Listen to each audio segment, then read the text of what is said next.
Hi guys! Alright, I'm back with our picture book of the day. This is from our lovely library, so when we get back in school, I want you guys to remember they have all sorts of really cool books in there. Mrs. Rowe is amazing at finding interesting things for us to read. So this is called Counting on Katherine, and it's how Katherine Johnson saved Apollo 13. And if you guys don't remember, there was a movie that came out. Oh my goodness, why can I not remember what it's called? I'll look it up. I'll put it in the description. But Katherine Johnson was like an integral part in launching a man to the moon. Okay, so we'll get started. Katherine loved to count. She counted the steps to the road, the steps up to church, the number of dishes and spoons she washed in the bright white sink.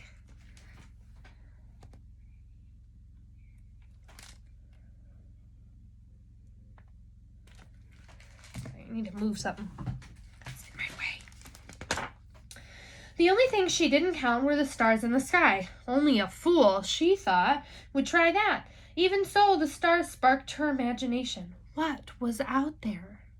Katherine yearned to know as much as she could about numbers, about the universe, about everything.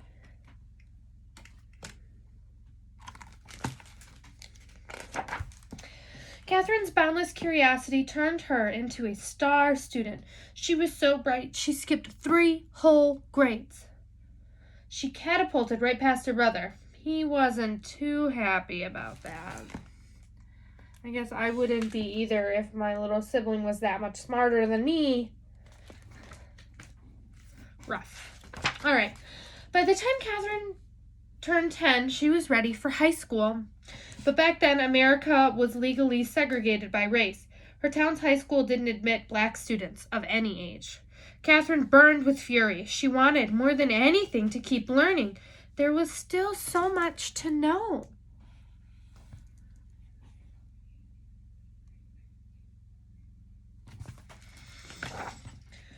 Count on me, Katherine's father told her. By working night and day, he earned enough money to move the family to a town with a black high school.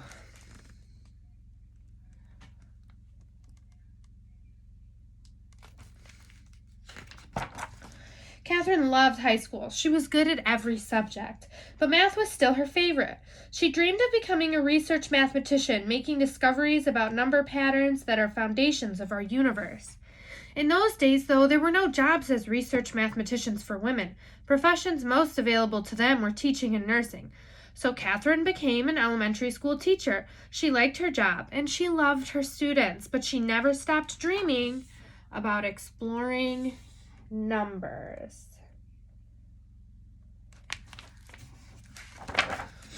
In the 1950s, the U.S. government's National Advisory Committee on Aeronautics, the NACA, hired thousands of new employees. It even started hiring black women as mathematicians. Katherine heard about the mathematician jobs. Her heart started racing with excitement. Perhaps her dream could come true after all. But when she applied for one of the positions, she was told they were already filled. Katherine had to wait a whole year until new spots opened up. Her patience paid off. She got the job. That's awesome. A few years later, the Soviet Union sent a rocket ship into space, launching a space race with the United States. The NACA was rolled into a new space agency, the National Aeronautics and Space Administration, NASA. Katherine now found herself at the heart of America's space program. She worked as a computer. Electronic computers were not widely used yet, calculating long series of numbers. All the computers were women. They were given the tasks that men thought were boring and unimportant. That didn't bother Katherine. She knew that without her contributions, a spaceship couldn't reach its destination, nor safely return to Earth.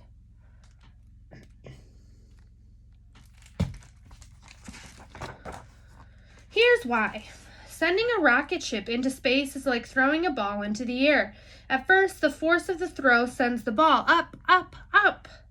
But as its energy runs out, the ball's path curves back toward the ground. Where it lands depends on what angle it was thrown and how high and how fast it flew. Because math is a kind of language, Katherine could ask those questions. How high would the rocket ship go and how fast would it travel? Using numbers. And numbers would provide the all-important answer. Where would it land? To find out, Katherine plotted the numbers she'd calculated on a graph. When she joined the parts together, they formed a curved line. At the end of that line was Earth at the time the rocket ship launched. At the other was where Earth would be when the ship landed. That's pretty cool. You can see her plotting the lines out and where Earth would be.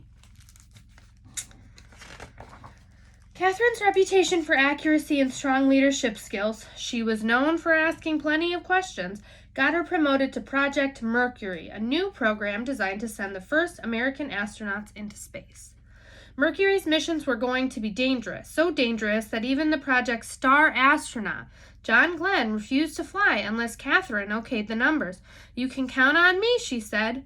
Glenn's spacecraft, Friendship 7, orbited Earth 3 times and returned home safely. Glenn became a national hero.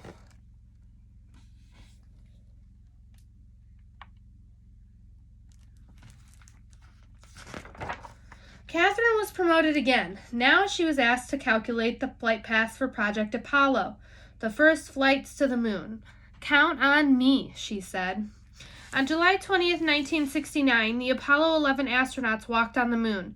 Their feat was celebrated around the world. More triumphs followed. Apollo 12 rocketed to the moon in November 1969.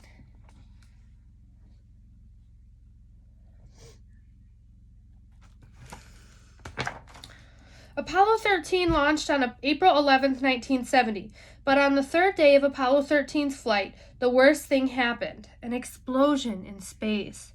Could the crippled spaceship make it to the moon? And if it did, would it be able to get back home to Earth? The 3 astronauts on board were in grave peril.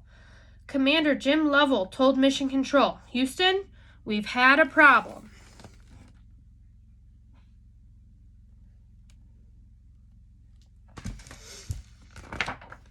Back on Earth, Katherine Johnson got a phone call. Her flight path calculations would have to be done all over again, and perfectly. It would be the toughest challenge of her life. Katherine told Mission Control, "You can count on me." She rolled up her sleeves, took a deep breath, and began doing the math. She worked hard and fast. A few hours later, Katherine's calculations were finished.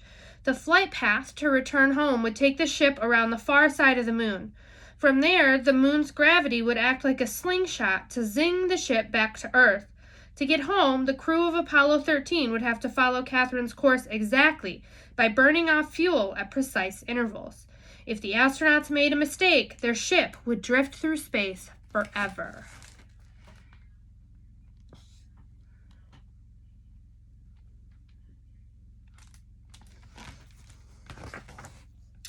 Katherine waited anxiously to hear the astronauts' report. Finally, it crackled over the loudspeakers. "We've got it!" Apollo 13 was back on track.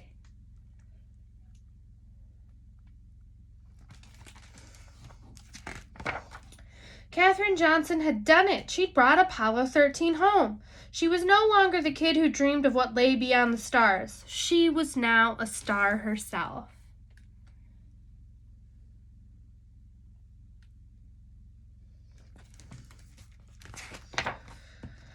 All right, so I hope you guys liked that book. Katherine Johnson is truly an American hero.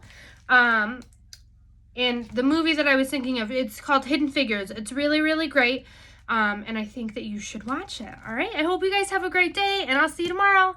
Bye!